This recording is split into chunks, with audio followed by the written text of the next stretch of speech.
Good morning to all. So today's point of discussion is electrode potential and cell potential. So galvanic cell is assembled by using two different electrodes. I mean galvanic cell is formulated or it is coupled by using two electrodes. So cell consists of two different electrodes. Now the surface of separation, at the surface of separation of electrode and the solution around that electrode, a certain potential get developed, and that potential is nothing but an electrode potential. Now how this electrode potential develops? We know very well that in galvanic cell, two types of reactions take place within the cell, one of which is reduction and other is oxidation.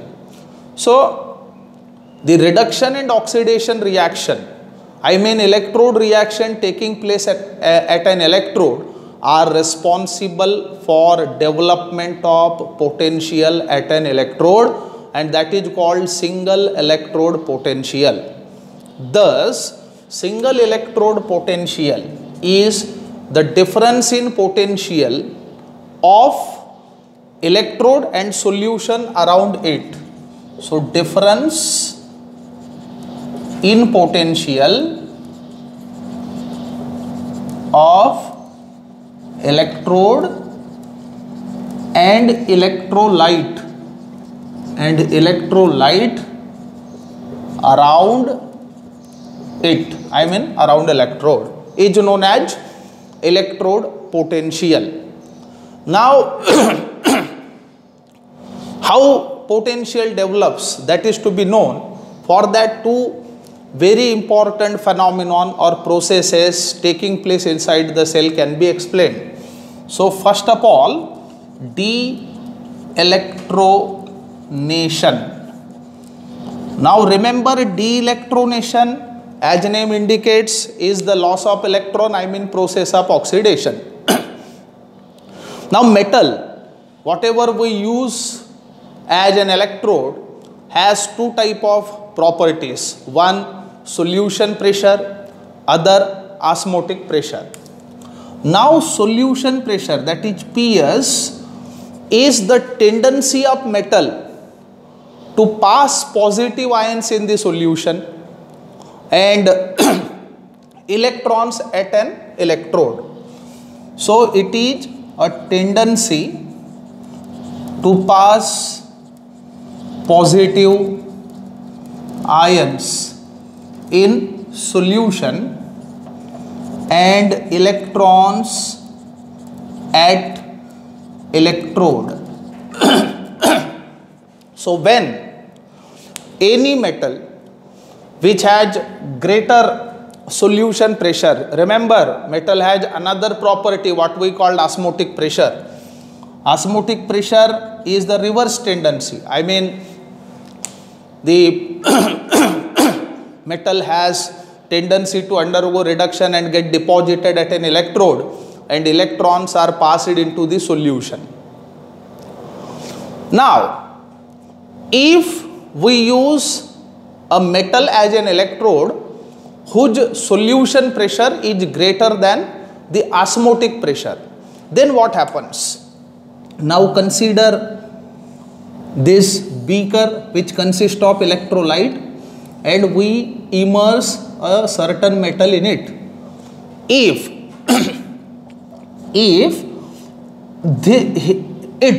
metal's solution pressure is greater than the osmotic pressure, then what happens? Tendency to pass positively charged ions into the solution dominates. Thus positive charges go inside the solution and electrons are liberated at the metal. Thus in such conditions, in such cases, metal would acquire negative charge and solution would acquire positive charge. Now another thing, now in this case electrons are given out in the process of oxidation, it is known as de-electronation. Now another phenomenon which simultaneously occurs in the cell is electronation. As name indicates, electronation is a process of reduction. Now metal whose osmotic pressure is greater than the solution pressure, I mean reverse condition as that of this. Now metal having greater osmotic pressure has a tendency to get reduced. So if such type of metal is immersed in its salt solution, then electrons go into the solution. The solution would acquire negative charge and metal get deposited at an electrode. Thus electrode must carry positive charge. So remember, any metal undergoing electronation must have higher osmotic pressure than the solution pressure, and such type of metals acquire positive charge. Now exactly these potentials, cell potential develops due to the reactions taking, electrode potential first of all develop due to the reaction taking place at specific electrode.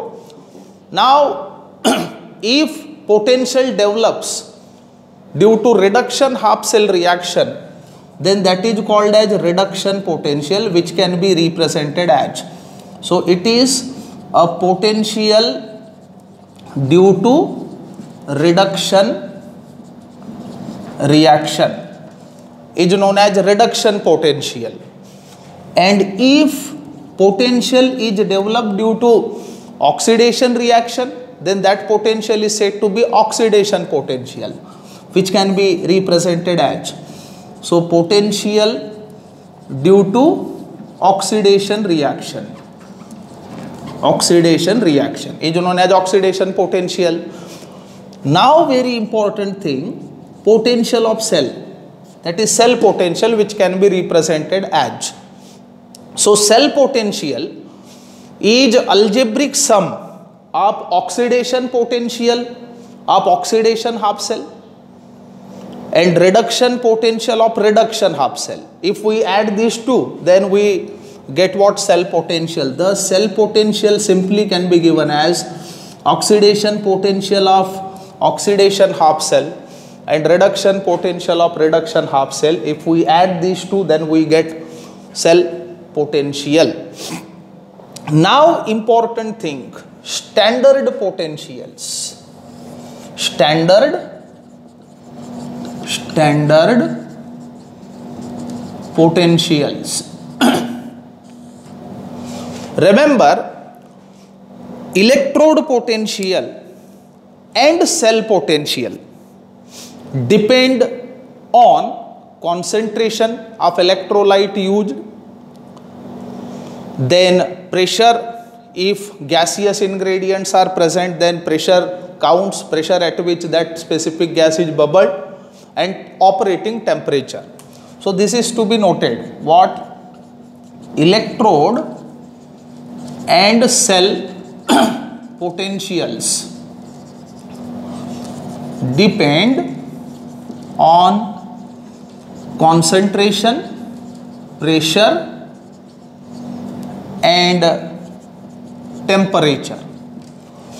Now if these are in standard, if cell reaction is conducted in standard condition. Standard condition means concentration. What are standard conditions? Remember, first of all, metals are in pure form, then concentration must be 1 molar, pressure of gas to be bubbled, it should be what? 1 atmospheric, and then temperature should be 25 degrees Celsius, that is 298 Kelvin. Now if conditions are like this and at these conditions, what we call standard condition, if we count or measure electrode potential or cell potential, then those potentials are said to be standard potentials. Now Standard potentials can be standard reduction potential or standard oxidation potential. So what is standard reduction potential? Remember, standard reduction potential is represented as, now we know very well, potential developed at an electrode due to reduction reaction, but remember, conditions must be standard. I mean, at these conditions, any potential that develops due to reduction reaction is said to be standard reduction potential. Similarly, standard oxidation potential is a potential developed at an electrode due to oxidation reaction when conditions are standard. Now, another thing, standard potential of cell. Remember, standard cell potential is the algebraic sum of standard oxidation potential and standard reduction potential. So this can be given as, it is the algebraic sum of standard oxidation potential and standard reduction potential. Thank you very much.